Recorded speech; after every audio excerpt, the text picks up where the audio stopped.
প্রতিদিন গভীর রাতে ধর্ষণের শিকার হন তানিয়া। প্রতিদিনও ঘুম ভাঙার পরে সে বুঝতে পারে তার সাথে সেক্স করা হয়েছে। প্রতিদিন ফ্লোরে ঘুম ভাঙার পরে সে দেখতে পায় প্রোটেকশন প্যাকেটের ফ্লোরে রয়েছে। প্রতিদিন তানিশা প্রোটেকশনের প্যাকেট সহ প্রোটেকশন ফ্লোর থেকে তুলে ফেলে দেয়, কিন্তু তার সাথে জোরপূর্বক কোনো ধর্ষণ করা হয়নি এটা শিওর তানিশা। মনে হয় যেন তার ইচ্ছেতেই যে সে ধর্ষণের শিকার হয়েছে। জোরপূর্বক ধর্ষণ করা হলে শরীরের কোনো হাতাহাতি বিষয়টি লক্ষণীয় থাকতো, কিন্তু তেমনটা হয়নি। প্রতিদিন সকালে উলঙ্গ হয়ে বিছানায় পড়ে থাকে তানিশা। তার শরীরের সমস্ত জামাকাপড় মেঝেতে পড়ে থাকে, এলোমেলো চুল বিস্তীর্ণ লুটিয়ে থাকে বিছানার উপর। কিন্তু রহস্যের বিষয় এটাই যে সেভাবে রুম আটকিয়ে ঘুমাতে যায়, ঠিক সকালে সেভাবেই সে দেখতে পায় রুম আটকানো। তানিশা বিষয়টি কারোর সাথে শেয়ার করার সাহস করেনি, তবে তাদের বাড়িতে এমন কেউ নেই যে এমনটা করবে। তানিশার সাথে ওর ভাই এমনটা করবে ভাবতে ওর নিজেই অপরাধবোধ জাগ্রত হয়। আমার মায়ের পেটের ভাইয়ের সম্পর্কে আমি এসব কি ভাবছি? তাইলে দাদা, আর দাদা তো বিছানা ছেড়ে উঠতে পারে না, তাইলে দাদা? আবারও মাথা ঘুরায় তানিশার, কী সব ভাবছে। বাড়িতে তো আর মাত্র একজন পুরুষ থাকে, সেটা হচ্ছে দারোয়ান। কিন্তু চিন্তার বিষয় এটাই, দারোয়ান আঙ্কেল অনেক বয়স, তাছাড়া বাড়ির মেন দরজা আটকানো থাকে। মেন দরজা না হয় খুলে ভিতরে ঢুকলো, তাহলে আমার দরজা খুললো কি করে? আর আমি না হয় আমার দরজা খুললো, কিন্তু আমার দরজা আটকালো কি করে? আহ, শিট, কিছুই মাথায় আসছে না। পরের দিন তানিশা আবার যথাসময়ে ঘুমিয়ে পড়ল। আবারও প্রতিদিনের মতো আজও ধর্ষণের শিকার হলো তানিশা। আজ প্রোটেকশন ফ্লোরে পায়, তবে কেন জানি তানিশা অন্যরকম হয়ে যাচ্ছে। কি হয়েছে তানিশার? তোর? তানিশার ভাবি, না ভাবি, আমার কিছু হয়নি। তাহলে তোকে এমন দেখাচ্ছে কেন? কিছু না ভাবি, এমনিতে। তোর কি হয়েছে? আমি বলি কি, তুই কয়দিন গ্রামের বাড়ি থেকে ঘুরে আয়, আম্মু আব্বুর সাথে দেখা করে আয়, দেখবি সকল কিছু ঠিক হয়ে যাবে। ওকে ভাবি, ভাইয়াকে বলো আজকেই যেন ট্রেনের টিকিট কেটে রাখে, আমি আজকেই বাড়িতে যাব। ওকে। তানিশা ট্রেনে উঠে বসে আছে, আর ভাইয়া ভাবি এগিয়ে দিতে এসেছে। দেখে শুনে যাস বোন, তানিশার ভাইয়া। ওকে ভাইয়া, বাসায় গিয়ে কিন্তু ফোন করবি। ওকে ভাইয়া। ট্রেনটার নিজস্ব গতিতে চলছে। তানিশা ভাবছে, আমি আমার আপন ভাইয়ের সম্পর্কে কি না ভেবেছিলাম। ছি ছি, রাতে আম্মু, আমি আজকে তোমার সাথে ঘুমাবো। ওকে মা, ঠিক আছে। তানিশা মা, জি বাবা। কেমন চলছে তোমার পড়াশোনা? ভালো। তোমার ভাইয়ের ব্যবসা বাণিজ্য কেমন চলছে? ভালো। কী হয়েছে মা, তোর সবসময় মনমরা হয়ে থাকিস? তখন থেকে দেখছি। কিছু না বাবা, আমার চোখের দিকে তাকিয়ে বলতো। আরে বাবা, আমার কিছু হয়নি। ওকে, যা ঘুমিয়ে পড়। তানিশা ও তার মা ঘুমিয়ে পড়ে। হঠাৎ তানিশা দেখতে পেল একটা ছেলে লিপ কিস করছে। খুব করে যেন ছেলেটা কিস করছে তানিয়াকে। ঠোঁটে, গালে, গলায় যেন কিস করে ভরিয়ে দিচ্ছে ছেলেটা। কিছুক্ষণ পরে যেন তানিশার মনে হলো ছেলেটা তার সমস্ত জামাকাপড় খুলে ফেলা হয়, ওকে যেন সম্পূর্ণ উলঙ্গ করে ফেলে। ছেলেটাও যেন উলঙ্গ হয়ে আছে, সারা গায়ে যেন তানিশাকে কিস করছে ছেলেটা। এভাবে ছেলেটা তার শারীরিক চাহিদা মেটানোর জন্য যখন ক্ষিপ্ত হয়ে পড়ে, ঠিক তখনই তানিশা ভয়ঙ্কর চিৎকার করে। কি হয়েছে মা তোর? তানিশার আম্মু। তানিশা চুপ করে আছে, মাথা ঘোরাচ্ছে ওর। খারাপ কোনো স্বপ্ন দেখছিস? তানিশা মাথা ঝাঁকালো, স্বপ্ন তো স্বপ্নই, এটা নিয়ে টেনশন করতে হবে না। তুই দাঁড়া, আমি পানি নিয়ে আসি, খেয়ে ঘুমিয়ে যা। এভাবে কয়েকদিন তানিশা ওর আব্বু আম্মুর সাথে সময় দিল, কিন্তু কোনো রাতে খারাপ কিছু হয়নি। তারপর তানিশা আবার ব্যাক করলো ওর ভাইয়ের কাছে ঢাকায়। তানিশা ঢাকা কলেজ ইন্টারমিডিয়েটের প্রথম বর্ষের স্টুডেন্ট। তবে তাকে দেখলে মনে হয় না যে সে মাত্র ইন্টারমিডিয়েট স্টুডেন্ট। দেখলে মনে হয় অনেক আগেই ইন্টারমিডিয়েটে ঢুকেছে। রাতে তানিশা ওর ভাবি দাদা ডিনার করছে। তানিশার বাবা মা কেমন আছেন? ভালো। আচ্ছা, তুই এত মনমরা হয়ে থাকিস কেন বলতো? এমনি ভাইয়া, আমার কাছে শেয়ার না করলে ভাবির কাছে তো শেয়ার করতে পারিস। কিচ্ছু হয়নি। আজকে রাতে তানিশাকে কেন জানি খুব ভয় ভয় করছে, কারণ এই রাতে আসলে তানিশা ধর্ষণের শিকার হয়। আজও তার বিপরীত কিছু না, তবে একটা জিনিস আলাদা ঘটছে। সেটা হচ্ছে আজকে ফ্লোরে কোনো প্রকার প্রোটেকশন প্যাকেট বা প্রোটেকশন পাওয়া যায়নি। তানিশা ভাবছে, তার মানে আজকে আমাকে প্রোটেকশনবিহীন আর ভাবতে পারছে না তানিশা কে করছে তার এত বড় সর্বনাশ, কেন করছে, কি অপরাধ করেছে তার কাছে। হাজারো চিন্তা ঘুরপাক খাচ্ছে তানিশার মাথায়। পরিশেষে তানিশা তার বেস্ট ফ্রেন্ড মিমের সাথে বিষয়টা শেয়ার করে। মিম বিষয়টা শুনে হাসতে হাসতে মরা যাওয়ার উপক্রম হয়ে গিয়েছে। আমি সিরিয়াস কথা বলছি আর তুই হাসছিস, তাই না? কি করব তাইলে? কিছুটা দম হাসিয়ে রাখি। আচ্ছা, আমার মনে হয় তোকে প্রতিদিন ভূত ধর্ষণ করে, হা হা। মজা বাদ দে, আমি যা বলি শোন। বল। তুই আজকে আমার সাথে থাকতে পারবি? পাগল নাকি? বাসায় কি বলবো? বাসায় যা বলার আমি বলবো, ওকে? রাতে তানিশা তার মিম শুয়ে আছে। তানিশা আজকে আমরা সারা রাত জেগে থাকবো। কেন? কে আসে আমার ঘরে সেটাই আজকে দেখব। কে আর আসে? ভূত আসে রহস্য স্বরে। প্লিজ, আজকে আমরা জেগে থাকবো করুণ স্বরে। ওকে, ঠিক আছে। আর হ্যাঁ, আমি তো আবার ঘুম পাগল।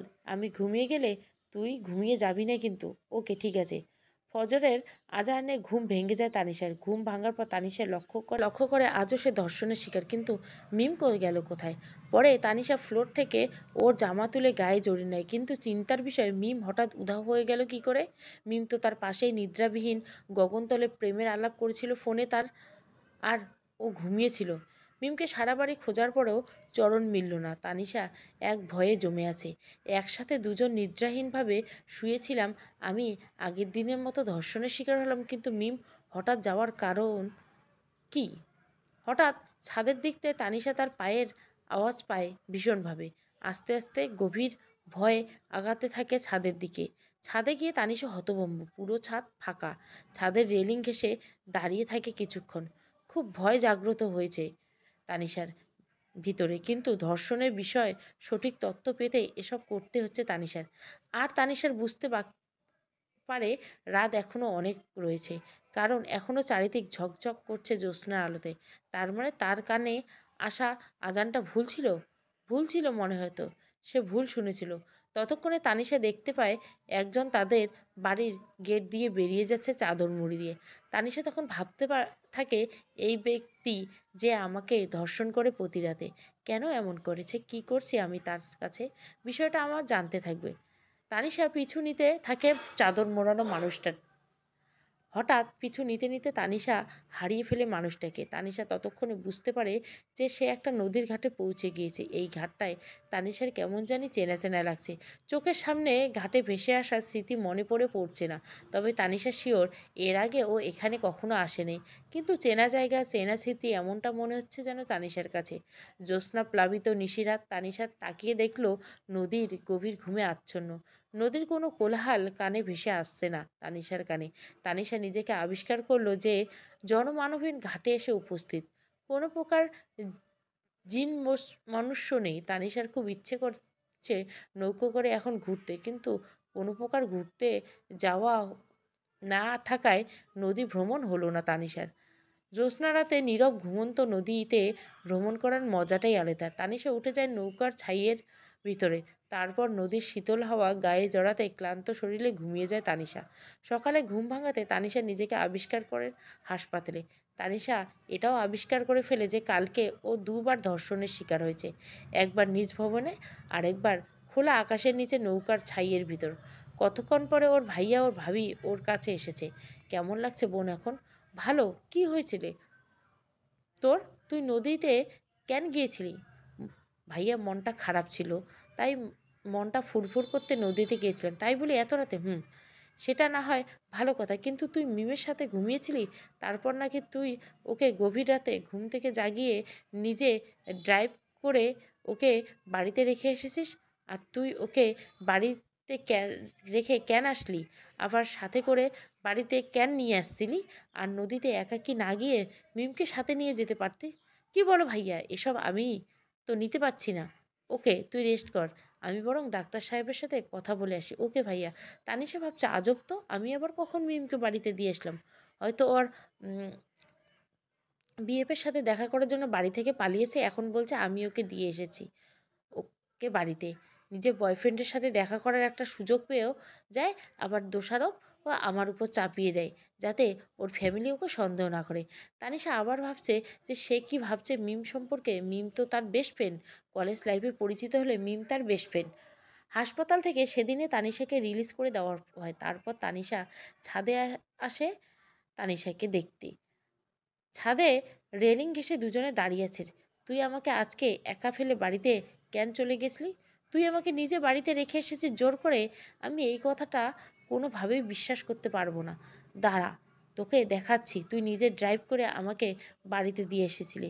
তারপর মিম ওর ফোন বের করে তানিশার ড্রাইভিং করার ভিডিও দেখায় যে ও নিজেই ড্রাইভিং করে বাসায় দিয়ে এসেছে। ভিডিওটা যেন বিশ্বাস করতে কষ্ট হচ্ছে তানিশার, তারপরেও বিশ্বাস করে নিল।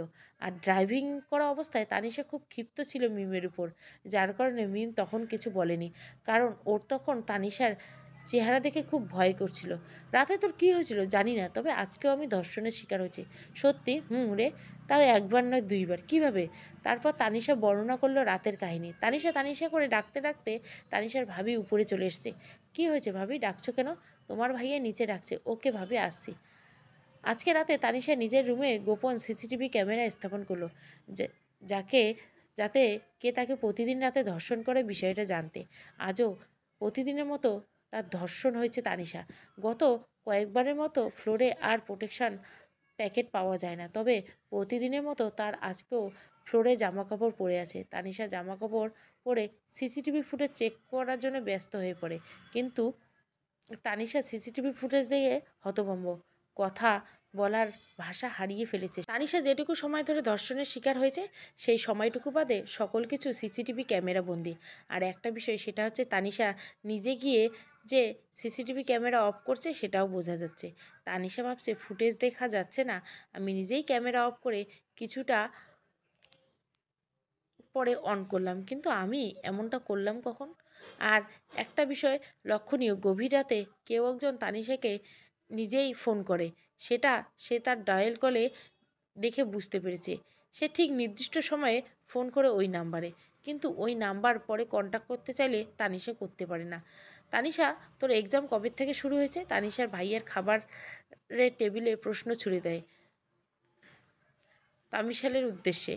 এই তো ভাইয়া, আর কিছুদিন। কিছুটা নার্ভাস। এক্সামের প্রস্তুতি কেমন? ভালো ভাইয়া। না, ওর প্রস্তুতি ভালো না। কয়েকদিন যাবৎ একটা অক্ষরও পড়ে না, জাস্ট গোমরা মুখ হয়ে থাকে। তানিশার ভাবি, কেন রে বোন, তোর কি হয়েছে? ভাইয়া, শরীরটা কিছুদিন যাবৎ ভালো যাচ্ছে না। কেন, আবার কি হয়েছে? জানি না ভাইয়া। জানি না মানে? কিছুটা করুণ গলায়। আজকে চল, তোকে ডাক্তার দেখিয়ে তারপর কাজের উদ্দেশ্যে রওনা দেবো। না ভাইয়া, অন্য কোনো দিন। ভাইয়া, আমার প্যাড শেষ হয়ে গেছে। ওকে, আমি বাড়ি ফেরার পথে নিয়ে আসবো। আসলে আমাদের সমাজে প্যাড, পিরিয়ড এ সকল কথা না মানুষের ব্যাপক সমালোচনা। রাতে জোর করে পড়তে বসছি, ইচ্ছের বিরুদ্ধে অন্তরালে পড়তে বসছে, কিন্তু পড়ায় কোনো উপকার মনোযোগ স্থাপন করতে নেই। শুধু ভাবছে কি করছি আমি, যার সাথে ওই মানুষটা আমার সাথে এমনটা হচ্ছে। আমি তো হয়তো বড় কোনো প্রকার অপরাধ করি নাই, তাহলে কেন হচ্ছে আমার সাথে এমনটা? তানিশা 10টার দিকে নিদ্রাহীনভাবে খাটের সাথে হেলান দিয়ে বসে আছে। তানিশা কেন জানি ভেঙে পড়ছে। রোজ রোজ একজন অচেনা কেউ এসে ধর্ষণ করে যাচ্ছে, আর আমি তার ধর্ষণে জর্জরিত হয়ে মরণের দিকে মর্দনকারী হয়ে যাচ্ছি। তানিশা এটা বিশ্বাস যে তাকে কোনো অচেনা মানুষে ধর্ষণ করছে, কোনো প্রকার ভূতপ্রেত না। কারণ তানিশা জানে সে ভূতপ্রেত নামে আসলে কিছুই নেই। অনেকে বলে মানুষ মারা গেলে ভূতপ্রেত হয়ে যায়, কিন্তু কথাটা পুরোপুরি মিথ্যে। মানুষ মারা গেলে তার আত্মা ঘোরাঘুরি করে, কিন্তু সেটার কোনো ক্ষমতা নেই মানুষকে ধর্ষণ করা। তবে হ্যাঁ, পৃথিবীতে জিন আছে যা আল্লাহ পাক সৃষ্টি করেছে, তারা আমাদের মতোই আল্লাহর গোলাম। তবে আজকে তানিশা গভীর ভয়ে আচ্ছন্ন, কারণ আজকে থেকে তানিশার পিরিয়ড শুরু হয়েছে। ভয় করছে আজকেও যদি ধর্ষণের শিকার হয়, এই 7 দিন যদি ধর্ষণের শিকার হতে থাকে, তাহলে হয়তো আমি চিরতরে মা হবার ক্ষমতা হারিয়ে ফেলবো। তানিশা আজকে ডিসিশন নিয়েছে, যেভাবেই হোক সে আজকে ঘুমাবে না, আবার ক্যামেরা অফ করবে না। তানিশা ঘুম না আসার কারণে তার ডায়েরি মেলে ধরলো চোখের সামনে। তবে আজকে তানিশার 1 বছর যাবৎ ডায়েরিটা খুলছে। প্রচুর পরিমাণে ধুলোবুলি জায়গা করে নিয়েছিল ডায়েরিটার উপর। ডায়েরির প্রথম পেজে তানিশার নামের সাথে একজনের নাম খোলা, যা দেখে হতভম্ব তানিশা। খুব বড় বড় অক্ষরে লেখা, তানিশা লাভ অনেক। তানিশা ভাবতে থাকে, আমার ডায়েরিতে তো অনেকের নাম লেখা, কিন্তু এই অনেকটা আবার কে? অনেক নিয়ে ভাবতে ভাবতে তানিশা ঘুমের রাজ্যে পাড়ি দেয়। আসলে তানিশা ঘুম পাগলি, তার ঘুম না হলে পাগল হয়ে যায়।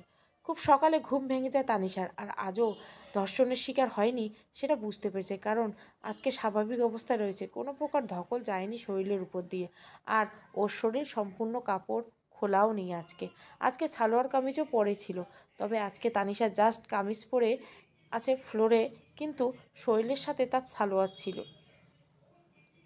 তানিশা কামিজ গায়ে জড়িয়ে নিল আর ভাবছে ওই ধর্ষণকারী জানলো কী করে যে আমার পিরিয়ড চলছে।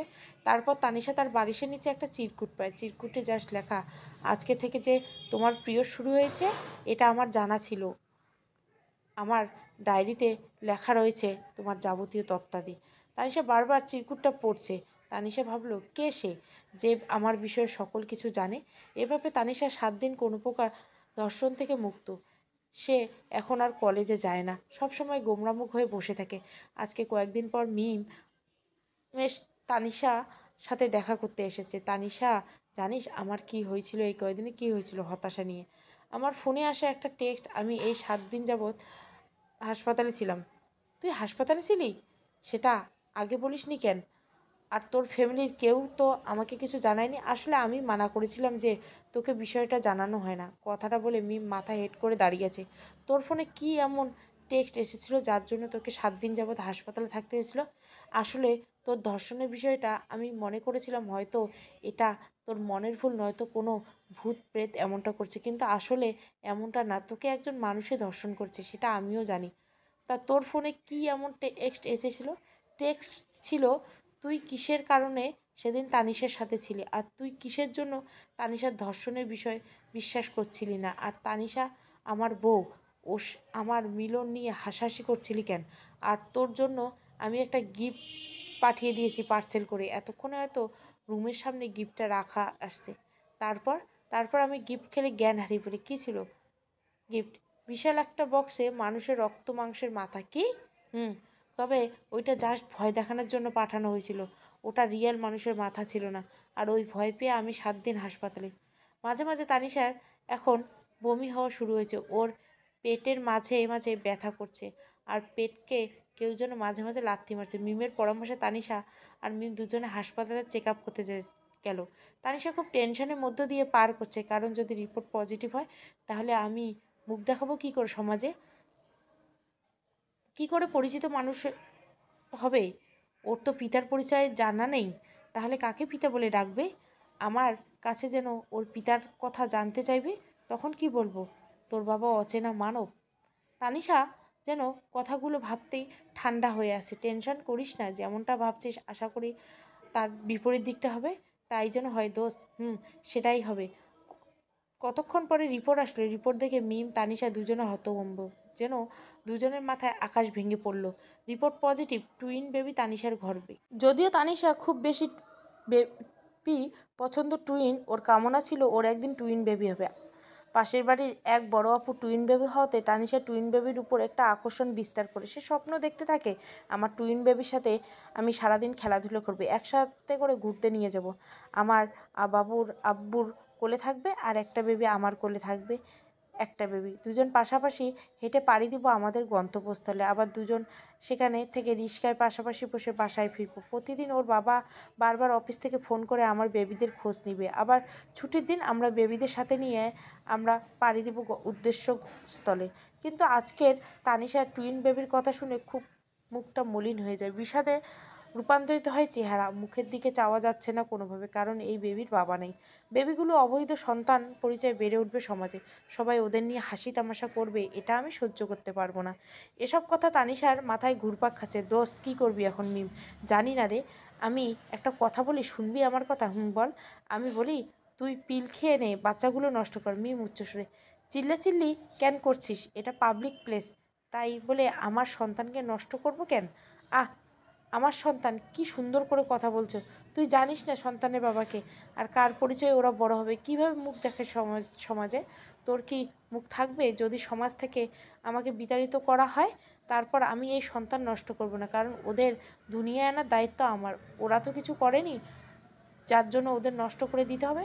হয়তো আমি ধর্ষণের শিকার হয়ে আমার গর্ভে সন্তান এসেছে, তাতে আমার আর সন্তানের কোনো প্রকার দোষ নেই। তোর যদি করে থাকে সেটা ওই ধর্ষক করেছে। যা পারিস তুই কর গে, আমি গেলাম। তানিশা হাসপাতালে যায় সন্ধ্যা রাত্রি আর রিপোর্ট পেতে ও সকাল 11টা বেজে যায়। মিম একাকী বাড়ি ফিরছে। তাদের বাড়ির রাস্তায় একটু নির্জন। মিম বারবার পিছন ফিরে তাকাচ্ছে। ওর মনে হচ্ছে কেউ একজন ওকে ফলো করছে, কিন্তু মিম বারবার পিছনে তাকিয়ে দেখে পিছনে কেউ নেই। হঠাৎ একজন মুখোশধারী মানুষ মিমের সামনে এসে বলে, কে আপনি? এভাবে পথ আটকালেন কেন ভয়ে ভয়ে? আমি টুইন বেবির বাবা। মিমের দিকে আগাচ্ছে মুখোশধারী মানুষটি। মানে আপনি সেই ধর্ষক? মিম পিছিয়ে যাচ্ছে। না, আমি ধর্ষক না। মিমের দিকে এগিয়ে। তাহলে? তানিশা আমার বউ। বউ হলে কি করে? ওর বিয়ে তো হয়নি। বিয়ে হয়েছে কার সাথে? আমার সাথে। আপনি তো ধর্ষক। হ্যাঁ, আমি ধর্ষক। তাতে তোর কি? এখন বল, তুই আমার টুইন বেবিকে নষ্ট কেন করতে বলছিলি? কঠিন গলায়। আপনি কি করে জানলেন আমি টুইন বেবি নষ্ট করতে বলছিলাম? মিনমিন গলায়। আমি জানি তুই কি বলছিস। তানিশাকে কাজটা ঠিক করিস নাই। মিম পিছাতে একটা বড় গাছের সাথে বন্দি হয়ে যায়। আর মুখোশধারী খুব কাছে গিয়ে, যা করার ঠিক করেছি। কেন করব না এমনটা? কি পরিচয়ে মানুষ হবে ওর অবৈধ বেবিগুলো? আর ও নিজেই বা কী মুখ দেখাবে সমাজে? সেটা আমাদের ব্যাপার। তুই কেন আমাদের সন্তান নষ্ট করতে বলবি? বলেই মিমের গলা টিপে ধরে। মিম ছাড়ানোর চেষ্টা করে কিন্তু পারছে না। বল, কোনোদিন আমার সন্তানকে নষ্ট করার কথা বলবি? মিম হাত দিয়ে ইশারা করে বলতে লাগলো, না বলবো না। ভালো থাকিস আর আমার বেবি আর মায়ের খেয়াল রাখবি। হ্যাঁ, চেষ্টা করব মিম। তারপর মিমকে ছেড়ে দেওয়া হলো। মিম যেন আধামরা হয়ে যাচ্ছিল। তারপর দম বন্ধ হয়ে মরার উপক্রম হয়েছিল। তানিশার বাসায় গিয়ে নিশ্চুপে শাওয়ার নিতে থাকে। অঝোরে কান্না করতে থাকে তানিশা। তানিশার কান্নার জল আর শাওয়ারের জল মিশে একাকার। আর তার কান্নার আওয়াজ শাওয়ারে নেওয়ার শব্দে ভাসিয়ে যায়। তানিশা শাওয়ার নিচ্ছে অধিক টাইমে। তানিশা শাওয়ার শেষ করে বিছানায় চলে আসে। আর বিছানায় এসে ভাবতে লাগলো, এমনটা হতো যে যে আমাকে প্রতিদিন ধর্ষণ করে সে যদি আমার কাছে ক্ষমা চেয়ে নিয়ে আমাকে বিয়ে করার জন্য প্রস্তাব দিত, তারপর আমার টুইন বেবির দায়িত্ব হাতে তুলে নিত, তখন আমাদের একটা সংসার হবে যেখানে আমাদের দুজন হাসি খুশি আমাদের বেবিদের জীবন পার করে দেব। হঠাৎ বাস্তবতার ঝড় বেয়ে গেল তানিশার মাঝে। সে বুঝতে পেরে গেল এটাই বাস্তবতা। বাস্তবতা আর কাল্পনিক সম্পূর্ণ আলাদা। আর আমি কি সব ভাবছি সন্তানের মোহ পড়ে।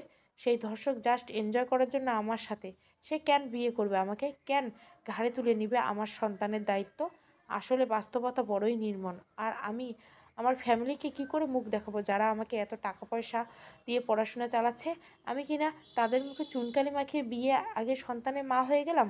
আমার জন্য আমার ফ্যামিলির নাক কাটা যাবে, তার চেয়ে বরং আমি নিজেই হারিয়ে যাই আমার নিষ্ঠুর দুনিয়া থেকে। বড্ড বেশি বেইমানি করলো আমার ভাগ্য আমার সাথে। কেন এমনটা হবার ছিল না আমার? কি এমন পাপ করেছিলাম যার জন্য আমাকে কষ্টের মাঝে পরিচালনা করতে হয়? এসব ভাবতে ভাবতে তানিশা হারিয়ে যায় গভীর নিদ্রায়। প্রতিদিনের মতো আজও ধর্ষণের হাত থেকে রক্ষা পেল না। তানিশা ওর রুম গোছাতে গোছাতে বালিশের নিচে একটা চিরকুট পায়। দেখো তানিশা, আমার বেবিগুলো কিন্তু খুব যত্নে আগলিয়ে রাখবে। আমার বেবিদের যেন কোনো প্রকার কষ্ট না হয়। কষ্ট পেলে কিন্তু তোমায় শেষ করে দিব। আর এখন থেকে তুমি কোনো প্রকার কাজ করবে না। আর আমার বেবিগুলো নষ্ট করার চেষ্টা করলে একদম মেরে ফেলে দিব। ভালো মন্দ খাওয়া দাওয়া করবে আর নিজের খেয়াল রাখবে। আর হ্যাঁ, তুমি আমাকে টুইন বেবি গিফট করেছো, আর আমারও উচিত তোমাকে কিছু গিফট করা। তাই তোমাকে সামান্য একটা গিফট করলাম। গিফট দেখে আমার ড্রেসিং টেবিলের উপর রাখা আছে। তানিশা একটু দেরি এইটুকু পড়া মাত্র দৌড়ে ড্রেসিং টেবিলের দিকে সেখানে গিয়ে হতভম্ব পুরো। সেখানে রাখা ছিল ডায়মন্ডের আংটি, টুইন বেবিদের নামসমূহ নিয়ে একটা বই। তানিশা এবার চিরকুটটা বাকিটুকু পড়ছে। কি পছন্দ হয়েছে আমার গিফট?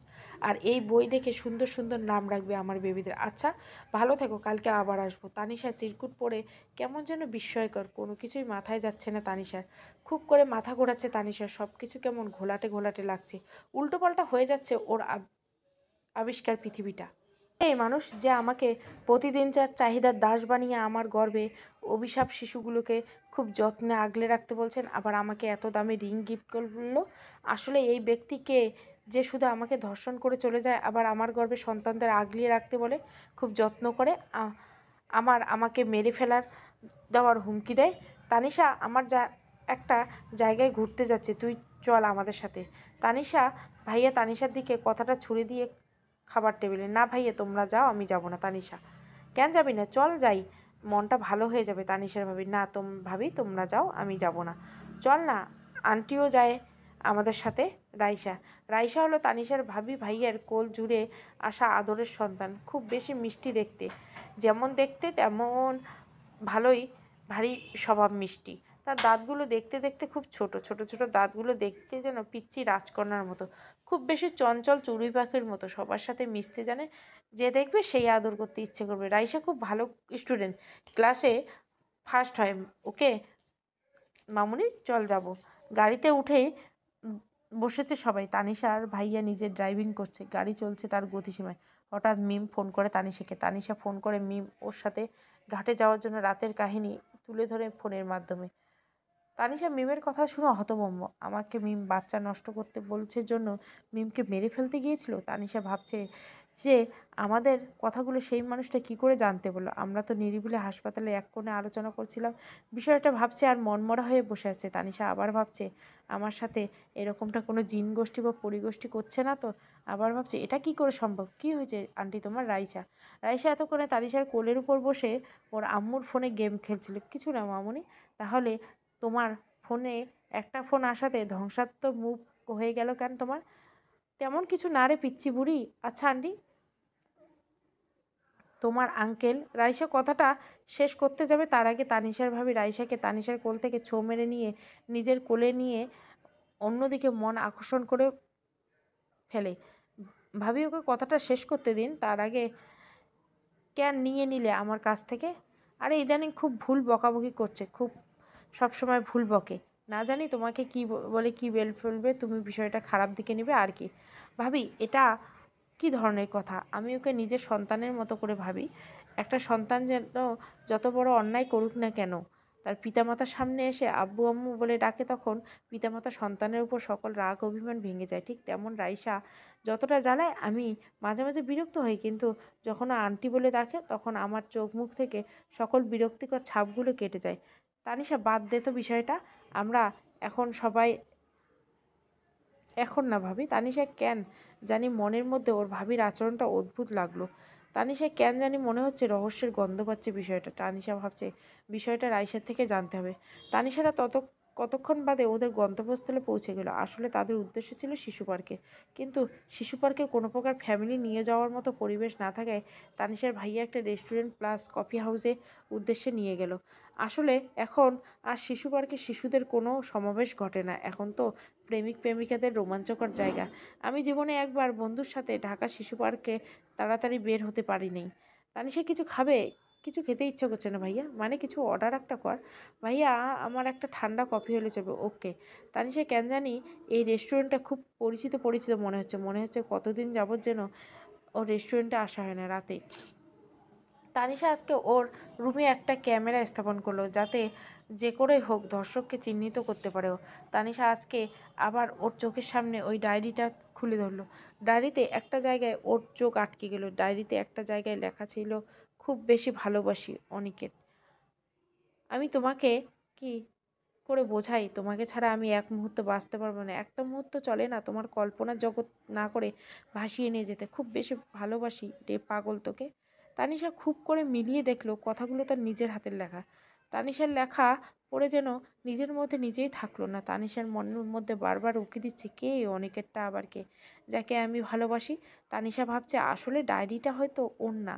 এখন অনেক মানুষ আছে যারা হাতের লেখা কপি করতে পারে।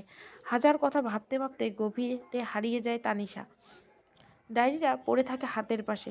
সকালে ঘুম থেকে ওঠা অবাক যে আজকে কোনো প্রকার ধর্ষণের শিকার হয়নি, কিন্তু সে এটা দেখতে পেল যে বালিশের নিচে একটা চিরকুট হাতে নিয়ে তানিশা দৌড়ে যায় সিসিটিভি ফুটেজ চেক করতে। তানিশা সিসিটিভি ফুটেজ যে যা দেখলো সেটার জন্য মোটেও প্রস্তুত ছিল। যে স্পষ্ট দেখতে পাচ্ছে তানিশা কেউ একজন চাদর মুড়ি দিয়ে টেবিলের উপর বসে কি যেন লিখতেছে। এখানে অদ্ভুত বিষয় এটাই যে চেয়ারে বসা বাদ দিয়ে টেবিলের উপরে বসে আছে, আবার মানুষটা হাত দিয়ে লেখা বাদ দিয়ে পা দিয়ে লিখতেছে। কতক্ষণ পরে লেখা শেষ করে মানুষটা আস্তে ধীর করে ওর দিকে এগিয়ে আসলো, তারপর ধীরে ধীরে তানিশার দিকে ঝুঁকতে থাকে। প্রথমে তানিশার মুখের উপরে আসা চুলগুলো হাত দিয়ে সরিয়ে দেয়, মুখের উপরে আসা চুলগুলো খুব যত্নে কানে গুঁজে দেয়, হাত দিয়ে চুলগুলো আলতো ছোঁয়াতে থাকে। কতক্ষণ পর তানিশার কপালে আলতো করে আদর বসিয়ে দেয়, এরপর চোখে মুখে থুতনি গালে আদর জড়াতে থাকে। এভাবে কতক্ষণ পরে মানুষটা কোথায় কি করে না করলো সেটা ক্যামেরা অস্পষ্ট, তবে চিরকুট এগিয়ে ধরলো তানিশা নিজের চোখের সামনে। চিরকুট দেখা ছিল তানিশা তোর কিন্তু খবর আছে। তুই কালকে কিসের জন্য ঠান্ডা কফি খেলি? যদি আমার বাচ্চাদের কিছু হয় তাহলে খবর আছে। আর কালকে রাতে আমি আসবো না। তুই ওই নদীর ঘাটের দিকে আসবি। খোলা আকাশের নিচে নৌকার ছাইয়ের ভিতর আদর করব তোমাকে। আর এখন থেকে খুব আদর করব তোমাকে, কারণ কিছুদিন পর তুমি আমাকে টুইন বেবির দর্শন মেলাবে। আর দেখ, তোমার জন্য আচার নিয়ে এসেছি তেঁতুলে, তোমার টেবিলের উপর রাখা আছে। নিয়মিত টক খাবা আর বেবির যত্ন নেবা। চিরকুটটা হাতে পড়ে একাকেই পড়ে গেল। তানিশা অপালক দৃষ্টিতে তাকিয়ে রয়েছে হাত থেকে পড়ে যাওয়া চিরকুটটার দিকে। চোখ ঝাপসা হয়ে আসছে, চোখ দিয়ে হালকা জল গড়িয়ে পড়ছে। খাটের কোণে ধপাস করে পড়ে গেল তানিশা। চোখ লাগিয়ে এসেছিল তানিশা। হঠাৎ মিম ফোন করে। তানিশা, হ্যালো রিম। বল। ঘুম আসবে এখন এমন কণ্ঠে? কলেজে আয় আজকে। না রে কলিজা, ভালো লাগছে না। কেন? তেমন কিছুটা প্রতিদিনের রুটিনও আজও ঘটছে নাকি মিম? আজকে ধর্ষণ বাদে সকল কিছু ঘটেছে। আজকে কিন্তু কলেজে আসছিস তুই, জরুরি কথা আছে তোর সাথে। ওকে। আন্টি কোথায় যাবে তুমি এখন? খাবার টেবিলে রাইসা তানিশাকে উদ্দেশ্য করে কথাটা ছুড়ে দিল। কলেজ যাব মামুনি, আমিও তো স্কুলে যাব, আমাকে সাথে নিয়ে যাবে না? তানিশা ভাবছে একাকি যাওয়ার চেয়ে রাইসাকে সাথে নিয়ে যায়, যাতে সারা পথ এনজয় করতে পারে। ওর পাকামো কথাগুলো শুনলেই যেন কারো মন ভালো না হয়ে থাকবে না। আবার সেদিন কার রাইসা শেষ না হওয়া কথাটাও জানা যাবে। কি আন্টি, আমাকে নিবে? তানিশার জল্পনা ত্যাগ করে, কেন নিব না আমার বুড়িকে সাথে? তাহলে একসাথেই যাব।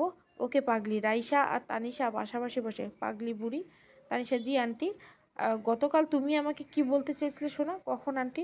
ওই যে গতকাল যখন আমরা গাড়ি করে ঘুরতে যেছিলাম, তুমি আমাকে কি যেন বলতেছিলে। হঠাৎ তোমার আম্মু তোমাকে আমার থেকে নিয়ে নেয়, আর কথাটা ওখানে বলো। মানে মনে নেই আন্টি?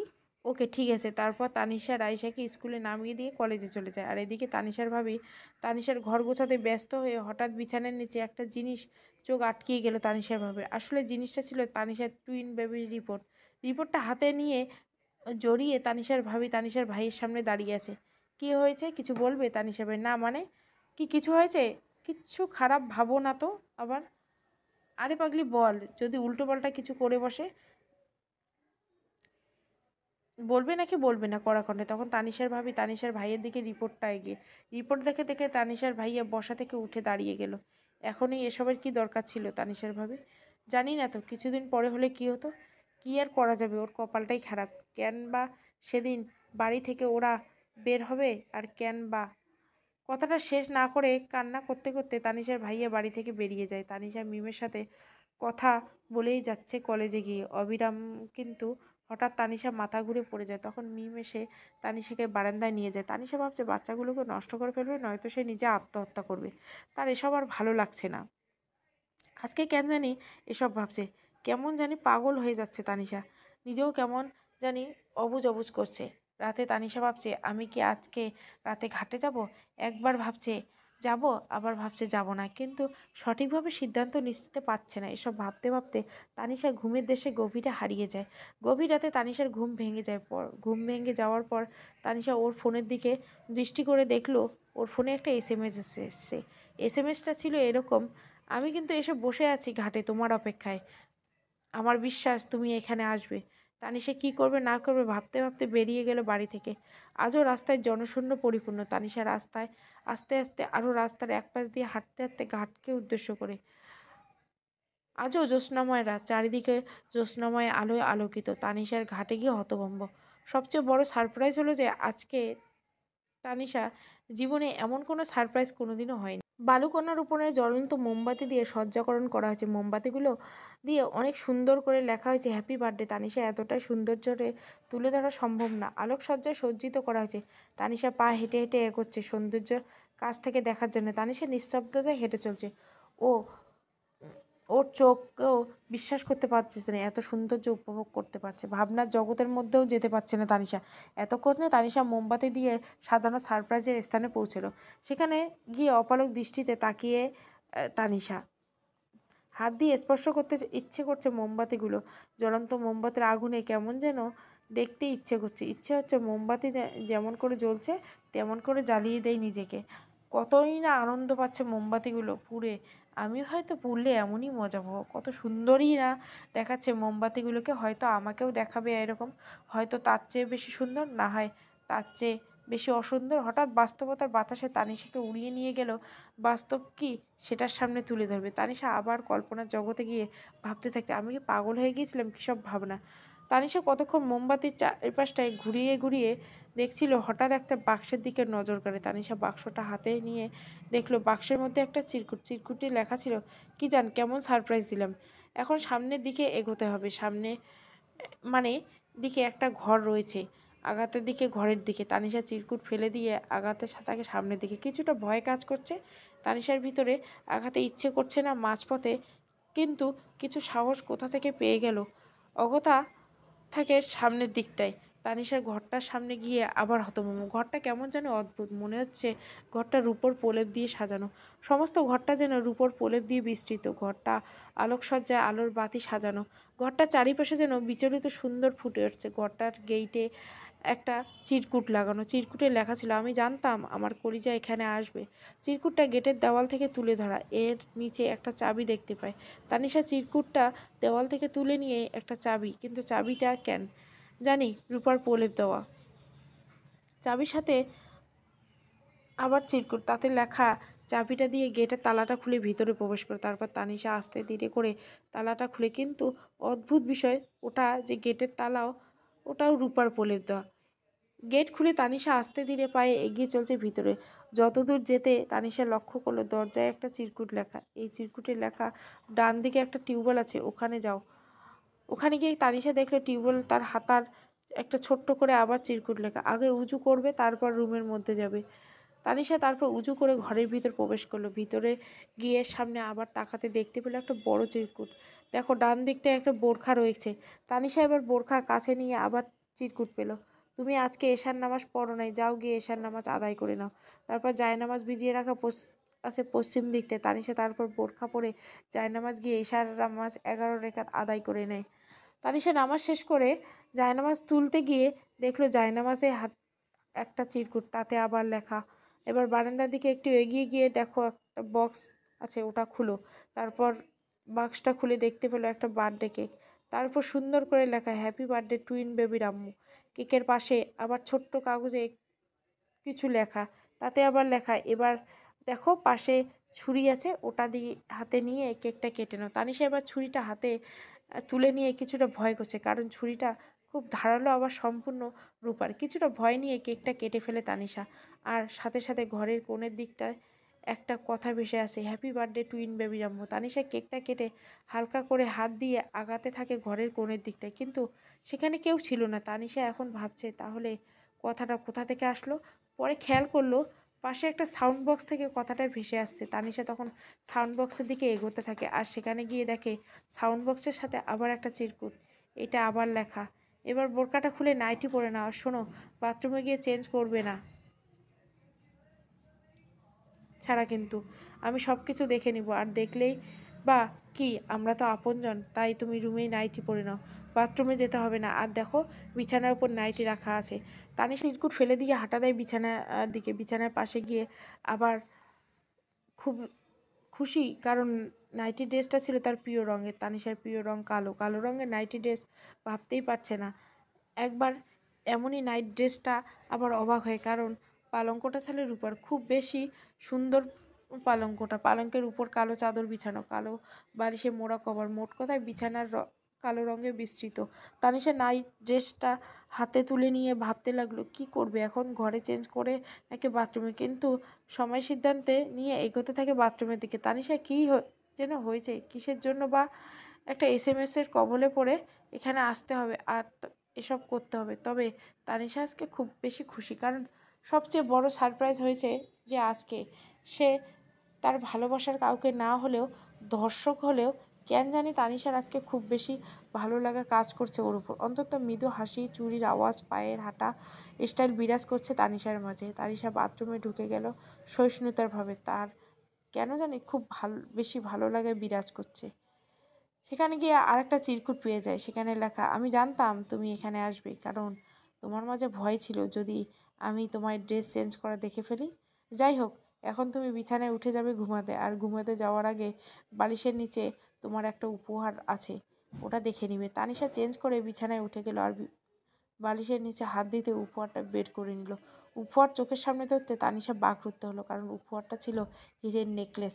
নেকলেসের পাশে একটা চিরকুটে লেখা ছিল, কি অবাক হচ্ছ? অবাক হওয়ার কিছু নেই, ঘুমিয়ে যাওয়ার নেকলেসটা গলায় জড়িয়ে দিই। তানিশা তখন চিরকুটটার কথা মতো নেকলেসটা গলায় জড়িয়ে ঘুমিয়ে নেয়, যাওয়ার প্রস্তুতি নিতে থাকে, চাদর জড়িয়ে নেয় গায়ে ঘুমানোর জন্য। তানিশা ভাবছে, কী সব ঘটছে আমার সাথে, এমনটা হবার তো কথা না আমার সাথে কেন এমন হচ্ছে? আর আজকে এত কিছুর আয়োজন করছে, তাকে অসংখ্যভাবে ধন্যবাদ। কী সব আবোল তাবোল ভাবছে তানিশা, নিজের মাথায় নিজে হাত দিয়ে সামান্য আঘাত করে। হঠাৎ কী সব ঘটছে এসব ভাবতে ভাবতে ঘুমিয়ে পড়ে তানিশা। ফজরের আজানের আওয়াজে ঘুম ভেঙে যায় তানিশা চারিদিকে তাকিয়ে দেখে সে একটা বালিকণার উপর উলঙ্গ অবস্থায় পড়ে আছে, আর তার কাপড় চোপড় পড়ে আছে পাশে, আর তার আশেপাশে পড়ে আছে বিশেষ প্রোটেকশনের প্যাকেট। কিন্তু তার গলায় রাতের সেই নেকলেসটা এখনও জড়িয়ে আছে, কিন্তু সেই ঘরটা আর নেই, সম্পূর্ণ উধাও। আর তানিশার বুঝতে বাকি রইল না যে তার সাথে মাত্রই সঙ্গম শেষ হয়েছে, তার মানে সেক্স কার্য শেষ হবার কিছুক্ষণ পরে সে জাগ্রত হয়ে ওঠে। তানিশা তখন তাড়াতাড়ি করে জামা কাপড়গুলো পরে নেয়, আর তানিশা তখন কিছু দূরত্ব একটা বাড়ি দেখতে পায়। তানিশা ভাবছে, একটু আগে না কোনো ঘর বাড়ি দেখতে পেলাম না, কিন্তু এই বাড়িটা এলো কোত্থেকে? তাহলে কি আমার চোখের প্রবলেম হয়েছে কোনো প্রকার? আমি কি অন্ধ হতে চললাম? আমার কি তাহলে সবসময় এখন থেকে অন্ধ হয়ে কাটাতে হবে? আমার নামে কি একটা পদবি যোগ হচ্ছে না তো আবার? পদবিটা হবে এমন, ওই দেখ তানিশা কানা যাচ্ছে, এই দেখ তানিশা কানা টুইন বেবি, এসব মাথায় ঘুরপাক খাচ্ছে তানিশার মনের মাঝে। তানিশা আবার উঠে দাঁড়ালো, হাঁটতে থাকে আবার বাড়িটার সামনে গিয়ে তানিশা যা দেখলো, রাতের দেখা বাড়িটার মাঝে এই বাড়িটার কোনো মিল নেই। যেখানে যে দাঁড়িয়ে উঁচু করেছিল সেই জায়গাটায় সেই টিউবওয়েলটা সেখানে উপস্থিত। তানিশা যেন কোনো কিছু আবিষ্কার করতে পারছে না। বাড়ির সকল কিছু ঠিক থাকলেও বাড়িতে রূপার প্রলেপটা আর নেই সেই আলোকসজ্জায় সজ্জিত বাড়ির রূপ। তানিশা আবার ভাবছে, আমার সারা জীবন ইচ্ছে ছিল এমন একটা রূপার প্রলেপ দেওয়া বাড়ি হবে, যে বাড়িতে সকল কিছু রূপার প্রলেপ থাকবে। আর এমনটাও হতে পারে, সেটা হচ্ছে খুব বেশি কষ্ট থেকে আবেগে খুশি হয়ে চোখের পানি ঝাপসা হয়ে উঠল তার মনের মাঝে। সবসময় পড়ে থাকা স্বপ্নের চোখে ধরা পড়ে।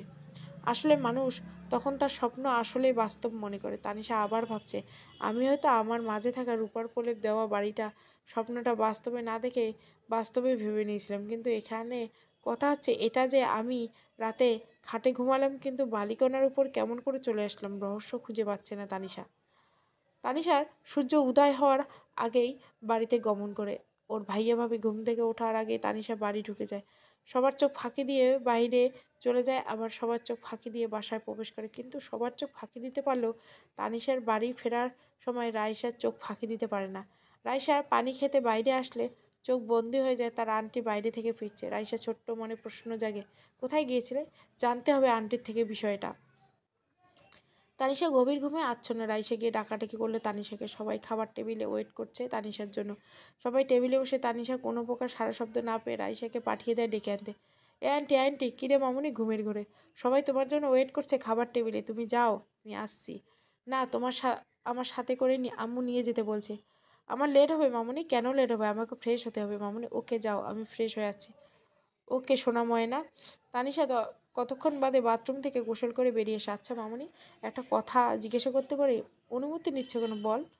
তুমি রাতে কোথায় বেরিয়েছিলে? মানে কী সব বলছো মামুনি? না, তুমি তো বাসায় ফিরছিলে, তখন আমি জাগনায় ছিলাম। তুমি কোথায় ছিলে মামুনি? আতঙ্কের ছাপ। আমি পানি খেতে উঠেছিলাম। আমি তখন একটু বাইরে গেছিলাম মামুনি, হাঁটাহাঁটি করতে। মিথ্যে কেন বলো মামুনি? আমি জানি তুমি কারোর সাথে দেখা করতে গেছিলে। না মামুনি, আমি কোথাও যাইনি, ভালো লাগছিল না তাই হাঁটতে আসছিলাম। আহত চোরের মতো ধরা খাওয়া গলায়। আমি জানি তুমি আঙ্কেলের সাথে দেখা করতে গেছিলে। না মামুনি, তেমন কিছু না। আচ্ছা আন্টি, আঙ্কেলের বাড়িতে আসলে তো কেউ কিছু না বলে মনে না করে তাহলে তুমি বাইরে কেন গেছিলে দেখা করতে? কি বলো মামুনি, তুমি তোমার আঙ্কেলকে দেখেছো? তানিশার রাইসার তোমার তোমার ভাইয়া বসে আছে তো? তানিশার ভাবে। রাইসা দৌড়ে ওর আম্মুর কাছে চলে যায় আর বলতে থাকে, আচ্ছা আম্মু, আন্টি সবসময় মনমরা হয়ে থাকে কেন? সেটা তোমার আন্টিকে জিজ্ঞাসা করে না? আন্টিকে জিজ্ঞাসা করলে তো আন্টি কিছু বলে না। ভাই বাদ দাও তো ওসব। চলে যায় ভাইয়া ওয়েট করে। এত টাইম লেট কেন হলো? তানিশা আর ভাইয়া ঘুম ভাঙতে ভাঙতে লেট হয়ে গেছিলো, আর ফ্রেশ হতেই লেট। নামাজ পড়ছিস? না ভাইয়া। কেন? জাগনা পাইনি সকালে। রাতে কি এমন করেছিলে যার জন্য ঘুম ভাঙে না? আব্বু রাতে আন্টি আঙ্কেলের সাথে দেখা করতে গিয়েছিল যার জন্য ঘুমাতে লেট করেছে, আবার উঠতেও লেট। রাইসা, তানিশা, রাইসার কি কথাটা ঠিক বলছে? না ভাইয়া, পিচ্ছি কি বলে, কি বলছে? ভয়ে জর্জরিত। তানিশা, বেশি বাড়াবাড়ি হয়ে যাচ্ছে কিন্তু, বিষয়টা মোটেও ভালো না। কথাটা বলে ভাত রেখে উঠে চলে যায় তানিশার ভাইয়া। রাইসা আর তানিশা পাশাপাশি বসে রিস্কায় যাচ্ছে। আর তানিশা কলেজ যাচ্ছে আর রাইসা স্কুলে। রাইসা, তুমি কেন বলে দিলে কথাটা? না, বলার কি দরকার ছিল? ভাইয়া যদি কোনোভাবে আমাকে খারাপ কেন ভাববে? আর আন্টি আমার খেলার সাথে কবে আসবে? খেলার সাথে আসবে মানে? মানে তোমার টুইন বেবি। টুইন বেবি মানে? কি বলছে মামুনি? আসলে আন্টি, আম্মু আব্বু আলোচনা করছিল তোমার নাকি টুইন বেবি গর্ভে। আমি আলোচনার সাপেক্ষে আমি সব কিছু জেনে যাই, চুরি করে শুনতে পাই তোমার বিষয়ে। কি বলছো এসব? ভাইয়া ভাবি জানলো কি করে? তোমার ওই রিপোর্ট নাকি দেখে নিয়েছে আম্মু আব্বু। দেখলে কি হবে, আমি তো রিপোর্ট পুড়িয়ে ফেলছিলাম সেদিন বাসায় এসে। তাহলে ভাইয়া ভাবি রিপোর্ট কি করে পেলো? ঠিক করে মনে করে দেখো তো রিপোর্টটা কি করেছিলে। আমি নিজেই পুড়িয়ে ফেলছিলাম, আবার সেটা ছবিও তুলে রেখেছিলাম। তখন তানিশা ফোন বের করে রিপোর্টের পুড়িয়ে ফেলার ছবি দেখাইলো রাইসাকে। আন্টি, আমি আজকেও দেখলাম তোমার রিপোর্ট ঘাটাঘাটি করছে আব্বু আম্মু। তানিশার মাথায় কোনো কিছুই যাচ্ছে না। রাতে তানিশার ফোনে আবার একটা টেক্সট আসলো, তাতে লেখা, আজকে আমি তোমাদের সাথে কথা বলবো ছাদে, দুজন পাশাপাশি বসে গল্প করবো, আড্ডা দিব, আসবে কিন্তু রাতে ছাদে। তানিশা কেন জানি খুব টান অনুভব জাগ্রত মানুষটার উপর। এত সারপ্রাইজের পরেও তানিশার একটা টান জেগে উঠেছে তার উপর। গভীর রাতে আবারও একটা টেক্সট আসে তানিশার কাছে। তানিশার টেক্সট আওয়াজে নিদ্রা ভঙ্গ হয়। লুকুচিত চিত্রে চোখে তাকিয়ে আছে ফোনের ডিসপ্লেতে। টেক্সটটা এমন ছিল, বেবি, আমি ছাদে নিদ্রাভঙ্গের করিয়া টলমল চোখে তাকিয়ে পৃথিবীর সৌন্দর্য উপভোগ করছি। রাতের আকাশটা খুব বেশি সুন্দর। বসে আছি তোমার অপেক্ষায়, দুজন পাশাপাশি বসে চাঁদ দেখব আর তোমার কোলে মাথা রেখে তারা গুনবো, দোলনায় দুলবো, হাতে হাতে রাখবো, একটু আদর করব আমার টুইন বেবিগুলোকে। আসো না প্লিজ বেবি। তানিশা টেক্সটটা পড়ে ভেবে নিল যে আজকে ছাদে যাবে না, কিন্তু ওর মন বলছে যা, মানুষটার সাথে গল্প করে আয়। ও যেহেতু চাচ্ছে দেখা করতে, তুই যা, গিয়ে দেখা করে আয়। দুজন পাশাপাশি বসে চাঁদ দেখে আর ওর মাথাটা কোলে রেখে তারা গুনে যা, দোলনা দুলিয়ে আয় দুজনে, হাতে হাত রেখে হেঁটে আয় দুজনে। তানিশা একবার ভাবছে যাব, আবার যাব না। একটা কথা আছে, মনের বিরুদ্ধে যুদ্ধে চলে না, ঠিক তেমন তানিশারও মনের বিরুদ্ধে যুদ্ধ করতে না পেরে পাড়ি দিতে থাকে ওর শয়ন গিয়ে। আস্তে ধীর করে শয়ন গিয়ে পাড়ি দিচ্ছে তানিশা, দ্বার উন্মোদন করে বাহিরে মুখে অগ্রসর তানিশা। পা দুটো খুব বেশি ছোট ছোট করে চোরের ন্যায় আগাচ্ছে তানিশা। তানিশা ইচ্ছে করছে যে করে হোক মুখোশধারী মানুষটাকে আমার সামনে উপবিষ্ট ন্যায়ের মূল্য দিতে হবে। যৎকিঞ্চিতভাবে অগ্রসর হতে থাকলো তানিশা। যৎ সামান্য ভয়ে কাজ করছে তানিশার মাঝে। তবে কিছু করার নাই, মুখোশধারী আসল রূপ সামনে তুলে ধরতে হলে তো ভয়কে জয় করতে হবে। তানিশা ছাদে গিয়ে অবাক চোখে তাকিয়েছে। একটা মানুষ ছাদে একটা কোণে দাঁড়িয়ে বাইরের পরিবেশটা দেখছে। তানিশা ভাবছে, মানুষটাকে একবার পিছন থেকে ফিরে তাকালেই তো আমি তাকে দর্শন করতে পারতাম। মানুষটা তো পিছনে ফিরে তাকাচ্ছে না। তানিশা আবার ভাবছে, এটা মানুষ হবে? আমি এতটা শিওর হলাম কি করে? সে তো মানুষ নাও হতে পারে। সে যদি মানুষ না হয় তাহলে কি? অজানা ভয় বিরাজমান তানিশা বাস্তববাদে মনোভাব। কোনো কিছু স্থির করতে পারছে না আসলে। এমনটা হবার কারণ কিছুটা অন্ধকারে অস্পষ্ট হয়ে দাঁড়িয়ে থাকা মানুষটার মাঝে। তার উপর আবার উল্টো দিকে তাকিয়ে রয়েছে, আবার গায়ে চাদর জড়ানো। তানিশা পা লেগে আসছে এতক্ষণ দাঁড়িয়ে থাকার কারণে। পিছনে ফিরে একবারও তাকাচ্ছে না। কেন? আমি কি গিয়ে তার কাঁধের উপর হাত রাখবো? যদি গিয়ে হাত রাখি, তৎক্ষণাৎ যদি আমাকে ছাদের প্রাচীর লঙ্ঘন করে 5 তলা থেকে ফেলে দেয়, তাহলে তো আমার নিশ্চিন্ত। না থাক, এখন থেকে কথা বলা যেতে পারে। তানিশা কথা বলতে যাবে, তার আগেই কথা ভেসে আসে, কি জান পাখি, বিরক্ত বোধ জাগ্রত হয়েছে তোমার মাঝে বুঝি? তানিশা এবার একটা কথা শোনার জন্য প্রস্তুত ছিল না। কেন বিরক্ত বোধ জাগ হবে না? এতক্ষণ দাঁড়িয়ে কি যেন ভাবছিলে আমার সম্পর্কে, তাই ভাবলাম হয়তো বিরক্ত হয়েছ। না, তেমন কিছু নয়, কিন্তু আপনি জানলেন কি করে যে আমি আপনার কথাই ভাবছিলাম? সাধারণ লজিক। আমি তোমাকে ডেকেছি, আমি আবার এখানে দাঁড়িয়ে আছি, কিন্তু কোনো প্রকার কথা বলছি না, তাই এখানে আমাকে না ডাক ভাবার তো কোনো কারণ নেই। সেটা অবশ্যই ঠিকই বলছেন। আমার একটা প্রশ্ন ছিল। একটা কেন, 1000টা করো, কোনো প্রবলেম নেই। আর তুমি দূরত্ব বজায় রেখে কেন দাঁড়িয়ে আছো? কাছে আসো না কেন? কাছে আসো প্লিজ। না না, আমি আপনার কাছে যাব না, কারণ আমার ভয় করে। আপনাকে ভয় করার তো কিছু দেখছি না আমি। আপনি না দেখিতে পারলেও আমি ঠিকই ভয় পাবার কারণ দেখছি। বিষয়টা আমার কাছে কেমন জানি লাগছে। কেমন লাগছে? আর কি কারণ? কারণ যেটাই হোক আপনি বলুন আগে, আপনি কে? কেন আমাকে এখানে ডেকে নিয়েছেন? কেন আমার সাথে এমনটা করছেন? আমি তোমার হাজবেন্ড, আর এখানে ডেকে এনেছি আমার জানের সাথে কথা দেখা করব।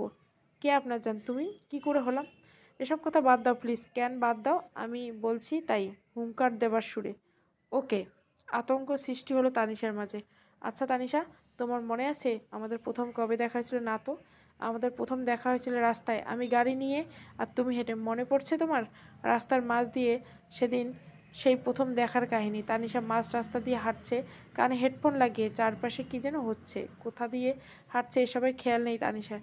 তানিশা রাস্তার মাঝ দিয়ে হাঁটার, গাড়ি চলাচল প্রায় বন্ধ হয়ে আসছে। তানিশা পিছনে একটা হর্ন দিচ্ছে, কিন্তু তানিশা বুঝতে পারছে না। হঠাৎ একজন গাড়ি ব্রেক করে তানিশার সামনে চলে আসে।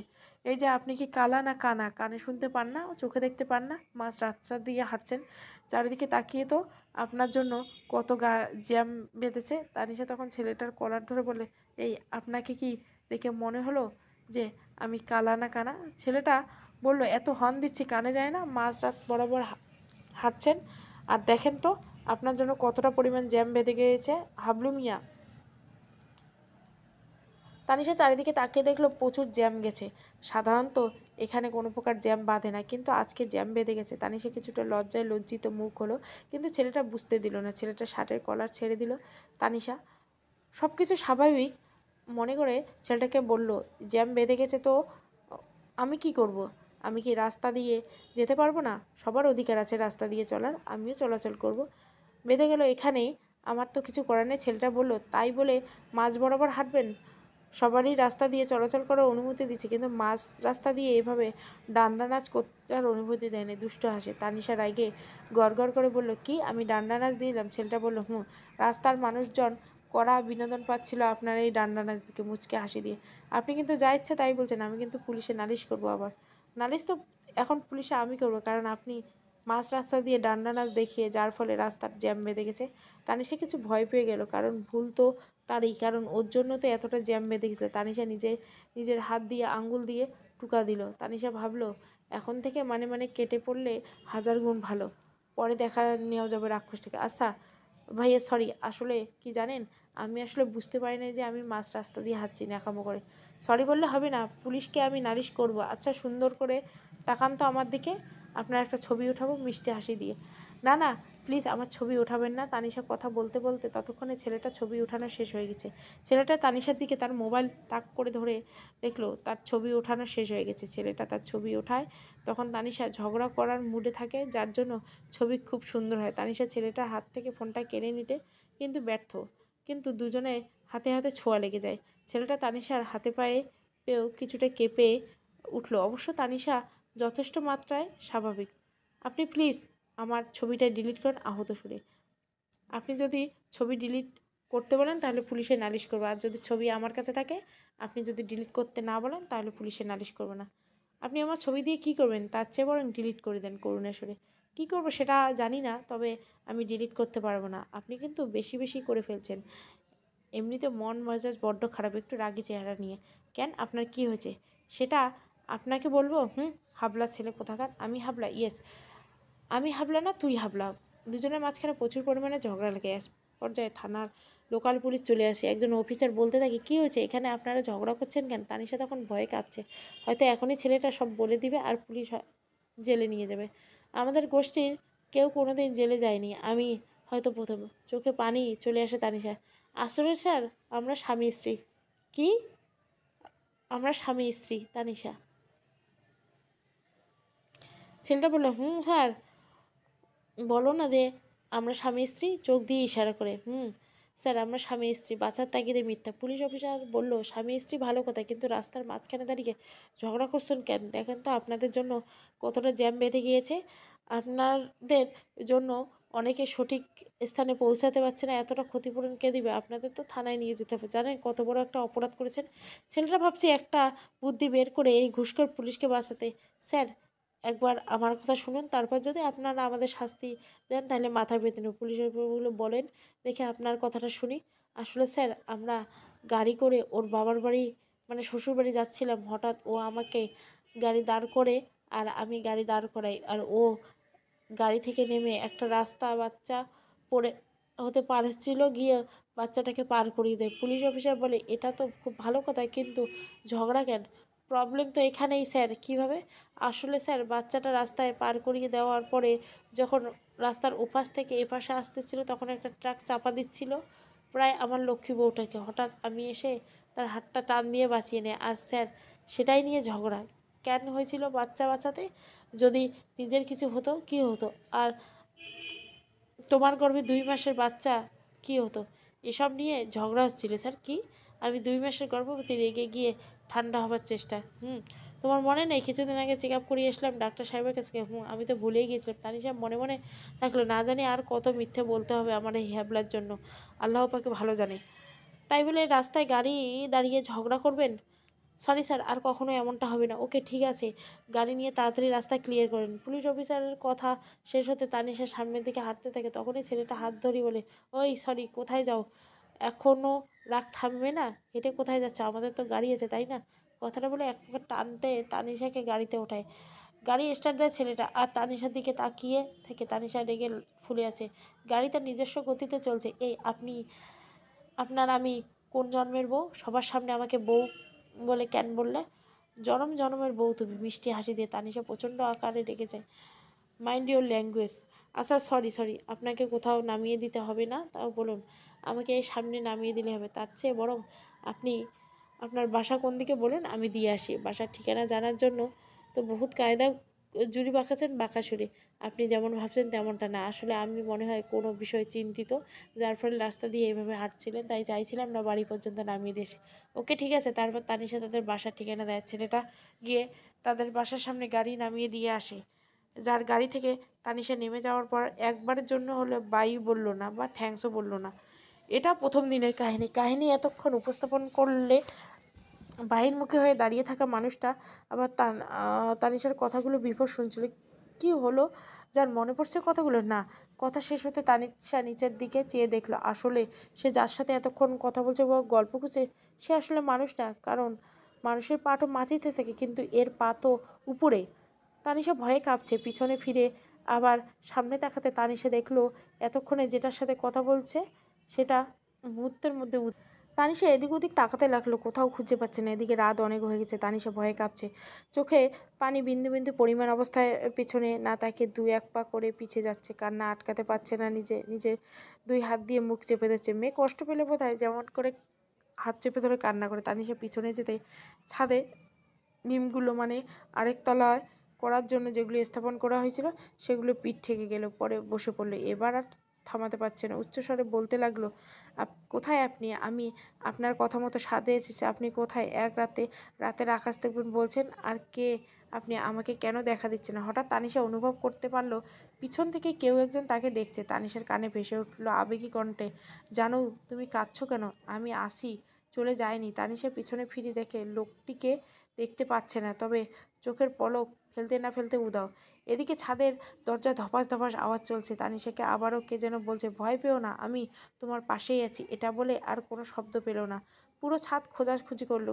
যেহেতু রহস্য বের করতে হবে তাই ভয় ভয় করে বের করতে হবে। তানিশা পুরোনায় ছাদে সেখানে গেল, গিয়ে ডাকতে থাকলো। কোনো সাড়া শব্দ নেই। যেখানে থেকে তানিশা দৌড়ে এসে ছাদ থেকে নেমে যাবে এইভাবে দৌড় দিল। ছাদে আসার দরজাটা চাপানো। আস্তে করে খুলে দৌড়ে নিচে নেমে গিয়ে ফ্লোরের টুকায় দরজা খুলে আস্তে করে খুলে দৌড়ে নিচে নামতে গেল। নেমে গিয়ে ফ্ল্যাটে ঢোকার দরজা তানিশা ভিতরে ঢুকতে গিয়ে দেখে মেন দরজা খুলছে না। তানিশার আর বুঝতে রাখেনি ভেতর থেকে কেউ লক করে দিয়েছে। এবার তানিশার ভয় লাগতে লাগলো। তানিশা আরও ভয়ে ভয়ে কাঁপতে থাকে। ভাবছে কি হচ্ছে এসব ওর সাথে। হঠাৎ জোরে ধাক্কা দিতে দরজা আপনা আপনি খুলে যায়। ভেতরে গিয়ে দেখলো কেউ তো দরজা খুলে দেয়নি। কে খুলে দিল তবে? তানিশা এবার ভাতিজি রাইসার রুমে আলো জ্বলছে, অথচ রাইসা নেই। এদিকে বাথরুম থেকে কলের পানি টপ টপ করে পড়ছে। ভেতরের লাইট জ্বলছে। মনে মনে ভাবতে লাগলো, রাইসা ওর রুমে টয়লেটে রেখে এখানে হয়তো আসছে। একটু বাথরুমের কাছে গিয়ে রাইসা এসে বলে ডাকছে। তানিশা ভয়ে ভয়ে, কিন্তু কোনো সাড়া শব্দ নেই। তানিশার দরজা খুলতে দেখলো রাইসা ভেতরে নেই। পানির কল থেকে টপ টপ করে পানি পড়ছে। এবার তানিশা নিজের ঘাড়ে একটা পানির কল বন্ধ করে দিয়ে রাইসা বসে আছে তার রুমে। জিজ্ঞাসা করলো, রাইসা মামুনি? কথাটা বলতে রাইসা বলল, আন্টি তুমি কোথায় গেছিলে আঙ্কেলের সাথে দেখা করতে? আঙ্কেল তোমার জন্য এখানে আসছিল। তানিশা, কোথায়? তুমি তো আঙ্কেলের সাথে বাইরে বের হলে, আমি এত ডাকলাম শুনলে না? তানিশা, কখন? এই তো একটু আগে, আমি পানি খেতে উঠছিলাম তখনই দেখেছি। তানিশা রাইসার সাথে কথা শুনে, আচ্ছা মামুনি, আমি এতক্ষণ দরজা খুলে ট্রাই করছিলাম, তুমি শুনেছো কিছু? রাইসা, কই আন্টি, আমি কিছু শুনিনি। রাইসা, কখন? একটু আগে। তানিশা। রাইসা বলল, না, মাথা নেড়ে।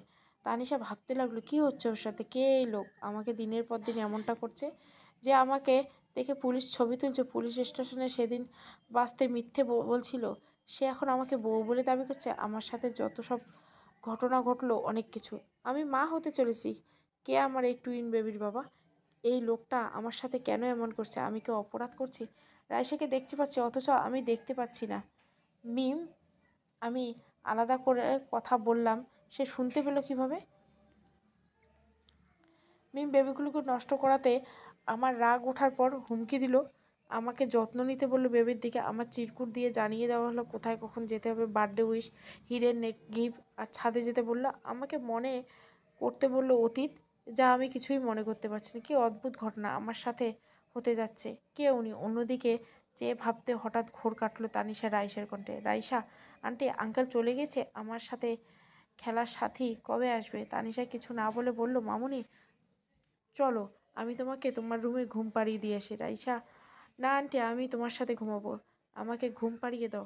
তানিশা, আচ্ছা ঠিক আছে। ওয়াশরুমে গিয়ে দেখি সিসি ক্যামেরার সুইচ অন করে চলে গেল চোখ মুখ পানি দিয়ে ফ্রেশ হবার জন্য। ফ্রেশ হয়ে এসে দেখে রাইসা ঘরে নেই। তানিশা হঠাৎ চমকে উঠলো, এ কি, রাইসা কই গেল? তানিশা নিজের রুম থেকে বের হয়ে রাইসার রুমে গিয়ে দেখে রাইসা নেই। এখন ভাইয়া ভাবিকে গিয়ে দেখে রুম লক করে থেকে ডাকতে লাগলো, ভাবি ভাবি, ভাইয়া ভাইয়া। রাইসা মামুনি এভাবে ঘরে ঢুকছে। তিনবার ঢুকতে না ঢুকতে দরজা বাড়ি দিতে না দিতে দরজা খুলে যায় অটোমেটিক। তানিশা রুমের লাইট অন করতে দেখলো ভাইয়া ভাবি গভীর ঘুমে আছে। ডাক দিল না, দেখতে পেলেও রাইসা সেখানে। তানিশা আন্দাজ করতে পারলো যে রাইসা কি ওর রুমে, ওয়াশরুমে চলে গেছে। এত ডাকাডাকি মেয়েটা সাড়া দিল না, এটা ভেবে রাইসার রুমে গেল। দেখে রাইসা সেখানে গিয়ে। তানিশা বুঝতে পারছে না ঠিক রাইসা কোথায় গেছে। রাইসা রুম থেকে বেরিয়ে এসে কিচেনে গেল, সেখানেও নেই। সেখানেও তার কানে ভেসে উঠছে মেন দরজায় একটু আওয়াজ। সাধারণত দরজা কেউ খোলার পর টান দিলে যেমন আওয়াজ হয়, ঠিক তেমনই। তানিশা দরজার সামনে যেতে, রাইসা কি বাইরে গিয়েছিল ভাবছে। রাইসা এত রাতে বাইরে যেতে, দরজা খোলার পরে রাইসা আসলো। তানিশা দরজা ক্রস করে বাইরে হলো নিচের দিকে সিঁড়ির আলোতে। সেখানে গেটে অফ তালা লাগানো, কচি গেট। তানিশা এবার ছাদের উদ্দেশ্যে উঠতে লাগলো। ছাদে যেয়ে দেখতে পেলো রাইসা ছাদে এক কোণে দাঁড়িয়ে সামনের দিকে মুখ করে কথা বলছে। কে যেন রেলিংয়ের সাথে বসে। রাইসা দাঁড়িয়ে, অথচ রাইসার সামনে কেউ নেই।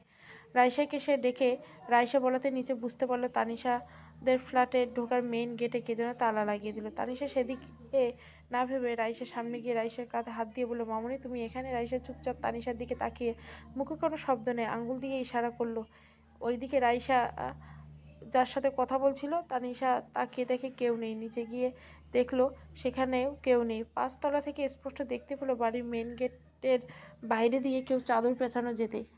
প্রতিটি ল্যাম্পপোস্টের আলোর সাথে প্রতিফলিত মুখটা যেন দেখা যাচ্ছে না। চাদর দিয়ে মোড়ানো, যেন শীতকালেও চাদর মুড়িয়ে থাকে। তানিশা এবার ভাবছে, লোকটা তাহলে তুমিন বেবির বাবা। রাইসার মুখে মুখে হতেই দেখলো রাইসা হেঁটে যাচ্ছে ছাদ থেকে, অথচ নেমে যাওয়ার জন্য। রাইসা একটু হাঁটার গতি বাড়লে তারপর তানিশাও রাইসার পিছু পিছু গেল। তানিশা মা হতে চলছে, এটা সময় বুঝে শুনে চলতে হবে। তাই তানিশা আস্তে আস্তে এক সিঁড়ি পার হয়ে রাইসা 2টো সিঁড়ি নেমে যায়। একটু তাড়াতাড়ি করে নিচে নামতে থাকে। নিজ ফ্ল্যাটে রাইসা নিজে হেঁটে হেঁটে নিজের রুমের দিকে যাচ্ছে। এদিকে তানিশা ডাকছে, কোনো সাড়া দিচ্ছে না। ওর নিজের রুমে ঢুকে গেল। তানিশা মেন দরজা ক্রস করে লাগাতে হঠাৎ খেয়াল করলো দরজা আমি লাগানোর শব্দ পেলাম। খুলে দিল কে? এরপর রাইসা রুম থেকে বের হয়ে খেয়াল করলো ভাই ভাবি রুমে ঠিক আগের মতোই চাপানো, কোনো পরিবর্তন নেই। তারা গভীর ঘুমেই যেন। দেখে তানিশা দরজা চাপিয়ে দিয়ে রেখে গেল। রাইসার রুমে রাইসার দরজার পাশে রাইসা দাঁড়ানো ছিল, তানিশার দিকে একটু রাগি চোখে। তানিশা রাইসাকে বলছে, রাইসা মামুনি এত রাতে কে যেতে বলছে তোমাকে? একটু রাগান্বিত স্বরে। রাইসা মাথা নিচু করে বলল। তানিশা 2বার 3বার প্রশ্ন করে আর করলো না। সকালে করা যাবে, এখন ভেবে দেখি তানিশা রাইসাকে বলল, চলো মামুনি, ঘুম পাড়িয়ে দে। রাইসা চুপচাপ কথা না বলে মাথা নাড়িয়ে না দিয়ে আলতো করে তানিশাকে ধাক্কা দিয়ে ওর দরজা আটকে দেয়। তানিশা, রাইসা, দরজা খোলো মামুনি, খোলো বলছি। এভাবে বলতে বলতে তানিশার কেমন জানি খারাপ লাগছে, হঠাৎ বমি বমি মনে হচ্ছে। দৌড়ে বেসিনে যায়। তেমন কিছু হলো না। তানিশা এবার ওয়াশরুমে টাওয়াল নিয়ে ভেজা মুখ মুছতে মুছতে লক্ষ্য করলো আবার একটা চিরকুট। ফ্রেশ হয়ে এসেছো জানো, এবার টাওয়াল নিয়ে মুখ মুছে ঘুম দাও। উজু না করে থাকলে উজু করে ফরজের নামাজ পড়ে নিও। নিচে আরও লেখা ছিল, ছাদ থেকে দৌড়ে এসে পড়লে কেন, যদি সিঁড়ি থেকে পড়ে গিয়ে কিছু হতো আমার বেবিগুলো, এমন করলে কেন, আমি আছি তোমার পাশে, সব সময় থাকবো সোনামণি। আর হ্যাঁ, রাইসা যখন জিজ্ঞাসা করলো ও খেলার সাথীদের খবর জানতে চাইলো কবে আসবে, সেটা তুমি কি সব কথা ভাবছো, নানা টেনশন নিচ্ছ? তুমি তুমি রাইসাকে জিজ্ঞাসা করছো কেন আমি কোথায়, তুমি জানো না? এখন তোমার রেস্ট দরকার, আমি তোমার সাথেই আছি, ভয় নেই। জাস্ট এইটুকু এইটুকু লেখা পড়ে তানিশা বুঝতে পারলো রাইসা ছাদে যাবার আগে চিরকুটটা টুইন বেবির আব্বু লিখে গিয়েছে। এখন তানিশার মুখে ধর্ষণ কথাটা আসে না, কিন্তু তানিশা সেটা লক্ষ্য করেনি। তানিশা খেয়াল করলো তানিশা তো সিসিটিভি সুইচ অন করে ওয়াশরুমে গিয়েছিল। এটা মনে করার পর চিরকুটে বাকি অংশ না পড়ে সিসিটিভি চেক করতে গিয়ে তানিশা যা দেখলো তা দেখার জন্য মোটেও প্রস্তুত ছিল না। সে দেখলো তানিশা তার জানলার পাশে রাইসাকে কি যেন দেখছে। রাইসাকে ভেদ করে সাদা কি যেন একটা আসলো, রাইসার সাথে কথা বললো এবং টেবিলে এসে লিখছে। লেখা শেষ করে রাইসাকে নিয়ে রুম থেকে বের হয়ে গেল। তানিশা সিসিটিভি ফুটেজ দেখে ফিরে এসে চিরকুটের লেখাগুলি পড়ল। আজ চলে যাচ্ছি, রাইসাকে নিয়ে ঘুমিও, ও ভুলে যাবে ওর টুইন খেলার সাথীকে। আজকের পর থেকে আর কেউ জিজ্ঞাসা করবে না তোমাকে, কাল আবার ছাদে এসো। ইতি দিকে খুঁজে কিন্তু এই মানুষটিকে সে আর দেখতে পায় না। তানিশা ভয়ে কাঁপছে আর মন খারাপ করে রুমের দিকে হাঁটছে। অবশেষে তানিয়া তার রুমে আসলো। তানিশা রুমে এসে তার ফোনে আবার একটা টেক্সট আসলো। টেক্সটে লেখা ছিল, তোমার বালিশের নিচে দেখো যান। তানিশা বালিশের নিচে দেখলো একটা চিরকুট, আর তাতে লেখা ছিল, আমার কথাগুলো ভেবে দেখো যান, তোমার মনে পড়েছে কি না। তানিশা কিছুই বুঝতে পারলো না কী হচ্ছে তানিশার সাথে। তারপর তানিশা বিছানায় গুছিয়ে শুয়ে পড়লো আর সেই অদ্ভুত লোকটার কথা ভাবতে লাগলো। হঠাৎ তার মনে পড়লো তানিশা একটা বড় দুর্ঘটনা করেছিল রিক্সা করে। তানিশা কলেজ যাচ্ছিল, তার হঠাৎ করে তানিশার রিক্সার পিছন থেকে একটা বাস ধাক্কা মারে আর এতেই তানিশা ছিটকে রাস্তার দিকে পড়ে যায়। মাথায় অনেক আঘাত পাওয়ার কারণে তানিশার সাথে সাথে তখনই জ্ঞান হারিয়ে ফেলে তাকে পার্শ্ববর্তী হসপিটালে ভর্তি করানো হয়। তারপর তানিশার প্রচুর রক্তক্ষরণ হয়। তারপর তানিশা আল্লাহর আশিসে বেঁচে যায়, কিন্তু তানিশার আগের সব স্মৃতি হারিয়ে ফেলেছে তার এই দূরের ঘটনাটুকু। ছেলেটির সাথে সেদিন রাস্তায় প্রথম দেখা হয়েছিল ঠিকই, তানিশার স্মৃতিশক্তি চলে যাওয়ার আগের ঘটনাগুলো ভুলে যায়। আর সেদিনে আরও একটা ঘটনা ঘটেছিল। তানিশাকে ছেলেটা বাড়িতে নামিয়ে দেওয়ার পর সে নিজের বাড়ির দিকে যাচ্ছিল, গাড়িতে একটু বেশি ছিল।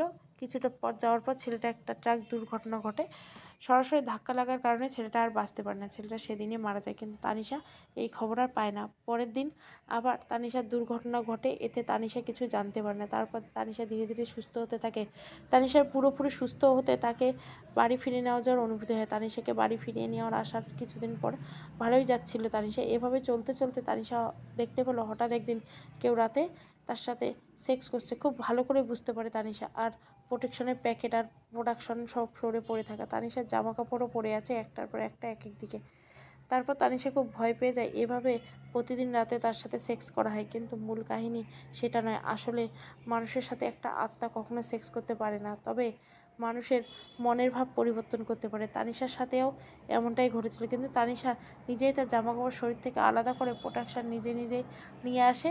মানে যত কিছু ঘটে সব তানিশার দ্বারাই ঘটে, কিন্তু তখন তানিশা বোঝে না যে সে কী করতেছে। আবার সেক্স কার্যক্রমের শেষ হলে তানিশা বাস্তবতার সাথে যুদ্ধ করতে থাকে। আসলে এই কিছু নেই, ওই ছেলেটার আত্মাই প্রধান কারণ ছিল। তানিশা যে গর্ভবতী তার ধারণা ছিল পুরো ভুল, এর ফলাফল সে পজিটিভ, এটাও ভুল, কারণ এই সব পিছনে ছেলেটার আত্মা আছে। আপনারা হয়তো ভাবছেন তাহলে মেসেজগুলো কোত্থেকে আসতে পারে তানিশা, কিন্তু বাস্তবে কোনো মেসেজই নেই। অবশেষে ছেলেটির আত্মা তানিশাকে সব কিছু থেকে মুক্তি দিয়ে চলে যায় সেদিন রাতে, আর তানিশা বাস্তবের দিকে অগ্রসর হয়।